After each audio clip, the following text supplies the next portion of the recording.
Hey guys, welcome back to the channel. We're finally back with some content with you today. As you can see in the title, we'll be putting in the catted ETS downpipe today. I do have to apologize ahead of time. I'm sorry for anybody who follows me. Thank you. I feel like I cheated you guys because I did install my Perrin turbo inlet hose and I did not post it. I was in a rush for time and I had to do it, but once I got the vehicle in the air, I'll show you what I have to do with that. But of course, we're gonna just get it right started. I'm gonna show you where I was started.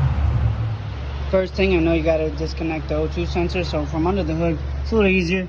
Just unclip that right there, pop it out.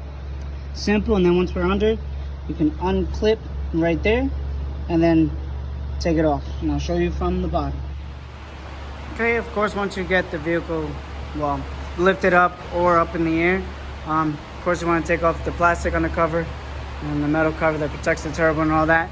And the first thing before I forget, I'm gonna take out the pill out of this line. I'll try to show it after. I believe it's this line.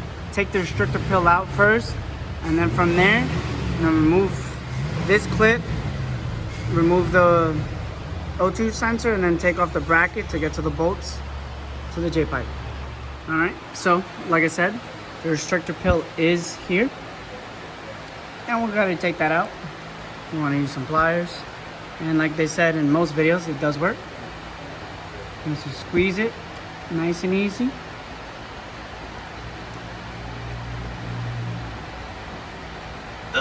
It's coming out. There it is. Just like that. Very simple. And then put that hose right now back in because you don't want to forget to clamp it back in. And next I'll show you the Perrin setup. Quickly, short break. Just want to show you guys my Perrin turbo inlet hose. Now it fit great. Perrin comes with great instructions on how to do it. If you have an aftermarket intake like I do with the Mishimoto race intake, since the intake comes all the way to this hose, to the turbo inlet hose, you have to modify. As you can see, I did cut it, a little messed up right there, but it's still holding as it comes around. Fit perfect with the Boomer bypass valve there, clamps in. Everything came out great. Like I said, great quality and everything. I wish I took a video for you guys and I'm sorry. It definitely relocates your boost controller, which I have my Cobb boost controller that I have to install soon. Unfortunately, I won't be doing a video because I'm having actually the tuner install the boost controller for me, which I'll be doing on Wednesday. So let's get started to the video. So after unclipping your connector there, you want to take some pliers and clip both ends of that. Okay, so now at first I'm gonna take off the bracket with those two 12s there. Get maybe extension and a 12. Then you're gonna want to take off this 14 right here, and then you're gonna want to take off that one right there, and this bracket will come out, and then take off the O2 sensor. It makes it easier because with that out the way, you can take that out, and then we can get started on the bolts to the J-pipe. Come over here so I can show you. So the bracket, like I said, that's a 12. This one's a 14 that goes onto there, and take out those two. The bracket comes right out, and as you can see, now you have a lot more space. So I figured with the wrench, it's about a 22. I already broke it loose, which I found that just really taking it at the end and hitting it like that breaks it free. So I broke it free pretty easily. If you're struggling, you want to be careful because you don't want to strip your O2 sensor. That's a very big no-no. Or I mean, you could always get a new one, but you know, it's just easier. It makes it easier on your life. Just get the wire a little bit out the way as you twist it. Comes out. And now I didn't even notice, but there's another one right there. I gotta unplug and see if I can get that one out as easy. All right, so unplug that now. Take out this O2 sensor. Now it is a 22 millimeter. To be honest, I don't know the conversion. Probably around 3/4 or so, but double check that before you do. Like I said, just come over the palm of your hand, take it. If it doesn't work like that, well, do it with both hands. If not, I'm trying to do it with an O2 socket. So. All right, so definitely two hands preferred, but got it. Takes a little time, a little muscle. Once you break it free, then you're able to twist it by hand, get this O2 sensor out. And once we get this out, then we'll get to the bolts on the downpipe and debating whether or not you need to take off the heat shields here just to to be able to provide more space for that one up there. But I'm gonna see if not, I'll get an extension, a long extension. Just want to give you guys some extra options, but as you can see, these are very rusty and I'm pretty sure these would break off. Not that we're probably gonna use them, but try to get it off in one shot. But I'll definitely show you guys and let's see what happens. All right, next up we'll take off the bolts to the J-pipe. This is 4, of course. They're about 14 millimeters. Now I'm gonna cheat a little bit. I got my big breaker bar here to make it a little easier with my 14 with an extension. I'm gonna break these loose and see how that goes. I'm gonna highly recommend though, if you're having trouble taking off these bolts, don't go crazy, spend a little money. I'm gonna show you a good little trick here. Now you get one of these little propane torches here. You get the top, I think this is about 25-30 bucks. You get the top torch parts, another 25, so you spend around another $50, but it saves you time. If you're finding that this is becoming a hard time, just torch it up until it gets glowing red, and then it'll break loose like butter. It makes your life a lot easier than when the studs break. Sometimes taking a little extra time is a lot better than breaking something and spending a lot more time. Trust me, done it a lot and it's not fun. So I'm gonna try to take off those bolts. I'm gonna show you how to get to that top one, of course, on the back side. And then you gotta take off that bolt there. That's like a bracket that's holding the rest of the pipe. And then we'll take off over there and I'll show you over that. And then I'll show you the ETS catted down pipe before we throw it on. Okay, so this bolt came out with the stud. I was able to get that one out and this one. Now the pain is that one all the way up there. Like I said, you might have to just take off the shield, even if these break. Like I said, you're probably not going to be reusing for the heat shield to get there, but as you can see, I do have my socket on there. So I have a socket with an extension, and I'm going to see if I can break it loose with the big breaker bar that I have, and then hopefully it comes right out. And the pry bar, I was able to break it loose. And it's turning, as you see. So you could do it that way, or like I said, if you have to take off these heat shields, it'll probably be a little bit easier. Then you can just get it up right from there. Makes your life a whole lot easier, probably. So now you're gonna want to take off this bracket. This is a 14 millimeter here, and over here, I guess they already changed the bolts on me when they put on the Borla catback exhaust. When I bought the car, they already had it. So for me, it looks like they put just a bolt and a nut with a washer. So I'm assuming it broke off and they just do it together. It works as long as it seals. All right, so I got the bolts out. They were actually a 13 millimeter bolt nut. So with everything out, oh, one thing which I almost forgot, you're gonna wanna like take off this tan that goes into your exhaust there. If not, then we'd be breaking this ground that seems kind of useless. I don't even know what the ground is for. All right, now we should be taking off the down pipe, J pipe, and I'll show you guys the new one. So there's probably something else that I missed that I didn't realize, so I'm trying to take it out, but it's not coming out. But there's this bracket here that I did not notice, but there's that bolt right there.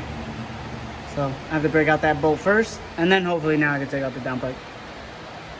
Out. That bolt was pretty easy, but now I'm having trouble with the bracket here. I'm assuming, as you can see it's hitting there. I can only guess because I still have the heat shield on. But because I'm a stupid mechanic and try to get around things, you know, try to find another way. So I'm actually gonna try to take out the stud on that back side there. Right there, that's holding it, and it might make it easier because then I can just pull it out. Let's see how it goes. All right, I was able to get the stud out. So now this is kind of like an inverted Torx. Now I do have the tool for it, the socket. It's a 13, at least that's what it says. I have this, or a star, whatever you guys want to call that. I have it because I did work from my Volkswagen. They use a lot of this. Mazda uses it on their seats. So it's nice. If not, I'm not sure what size it is. You could put a regular socket on there. It would probably be about 10 to a 12, but you got to be very careful because of the grooves. It might strip it. So like I said, it might be easier. Again, taking off that heat shield makes your life probably, I'm assuming, 10 times easier. And I probably struggled the hard way trying to make it an easy way. But now it should come out. See? Got it out. Just gotta probably end up pulling out these studs. I saw them move when I took them off, so I got lucky and they're able to come out, so then I can put the new studs. I believe ETS does give me new studs. If not, I'm just gonna have to put these in. The little baby springy boy right there. All right, time to unbox it. So, since this is my daily and I drive this every day, decided to go with the ETS catted down pipe or J pipe. Look at the welds. They do a great job. The material is great. Customer service was awesome. Even though I know with the pandemic it took a while, I messaged them and it came. As soon after I messaged them, they already had shipped. The welds are great. The material feels very heavy, nice and strong. Can't wait to put this on. And this is the rest of the pipe. Look at those welds. Of course, they give you a nice little welded bracket piece for that bracket there. Let's line these up. See how it looks.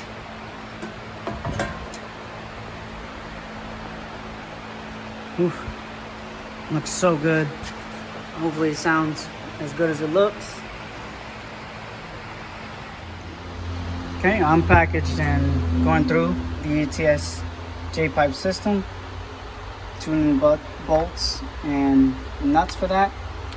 4 nuts for the studs. Like I said, ETS does provide new studs, so luckily my studs came out easy. This side will go in, the short side, long side then screw into the nuts. You definitely want to use these washers.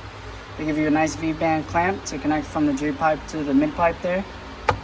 Give you a nice in the gasket for it, for that end, to connect to the catback. And of course, the biggest reason why you get any aftermarket part, the stickers. 2. And then what you'll be reusing, this metal gasket, as you see, it's not bad. These gaskets are usually reusable. It's not bad. Gonna start putting in the studs in. You always want to put them in by hand first. You want to make sure they catch. I'm gonna put on all of the ones. Okay, once you get the studs in, I'm gonna put in the O2 sensors ahead of time. It's a little easier. I'm just gonna screw them in by hand first, and then tighten it once it's up there. And remember, this green connector one goes in the back, and the black one, the longer one, goes up in the front. Okay, got the nuts on there. Make sure you hand tighten them first and they go in first. You don't want to strip these. Make sure you put the bracket on. The bracket goes over the downpipe like that, like so. And now I'm just gonna tighten it up, and then we're gonna start working on the last part. Okay, now I got that bracket in and everything else in, I'm gonna put the bracket around this, cover this up, and then I'll tighten up the O2 sensors here. And then I'm probably just gonna remove this. That's a 10 millimeter, just completely remove this. I don't actually understand this ground, so if anyone wants to comment, let me know what this ground is actually does for the exhaust or for the motor. But for right now, I'm gonna delete it. If not, there's a ground right here. Maybe I'll attach it up there if it causes a problem. You've got the new shield on there. You want the shield on there, excuse me, not new. Now you wanna make sure you tighten your O2 sensor up with the connector off, because then you'll just have a problem. Tighten that up and tighten both sides, and then finally, I know I feel like it's taking forever, I'm gonna put on the mid pipe. All right, so getting ready to put on the pipe, setting up the V-band clip. So you want to open this up. It's about a 13. Put it on so it secures, and the other pipe's gonna go in, and they're gonna tighten up like that. It's actually the first time I'm ever using it, so I hope I'm doing it right. Okay, since I have the 3-inch cap back here, just to use this washer, you don't have to use the donut. I'm gonna try to install it. Hope it works. For those of you so you know, the bolt is 13 and the nut is a 12 millimeter. And don't go too far like I did and fuck this shit up. But the whole J-pipe is in. Lining this up is kind of a pain, you know, try to get it perfect. Now it's just time to start it and hope there's no leaks. All right, the moment of truth.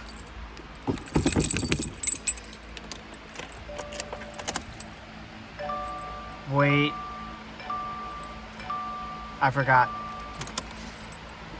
Gotta tune it first.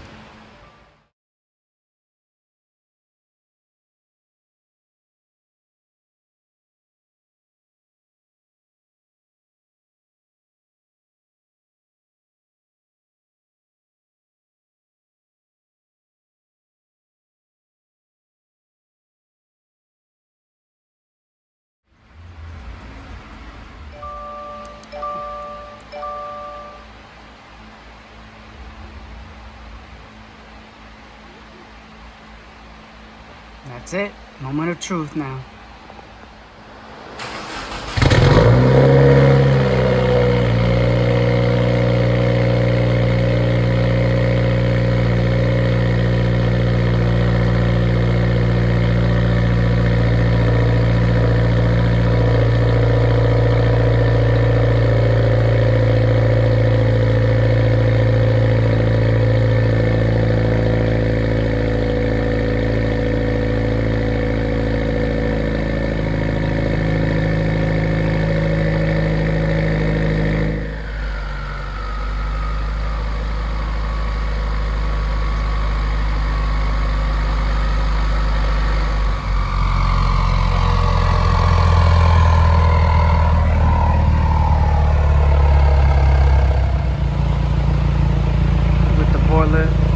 S-Type sounds good with the first startup. Just checking now just to make sure there's no exhaust leaks, make sure nothing. I don't really fear anything except do feel a little up here. Like I said, I did kind of mess up power tools, so I might have to just replace this gasket eventually, but I don't really fear anything. And I was worried about the V-band, but it's pretty good. My only issue was I couldn't unfortunately make sure this was tight because this snapped off. I didn't even realize. So I'm gonna have to see if I get a new bracket holder to hold my exhaust. This kind of shakes a little too much, but it's all good. Now I'm gonna put on the other cover and give you guys some revs once it warms up a little bit. See how it sounds.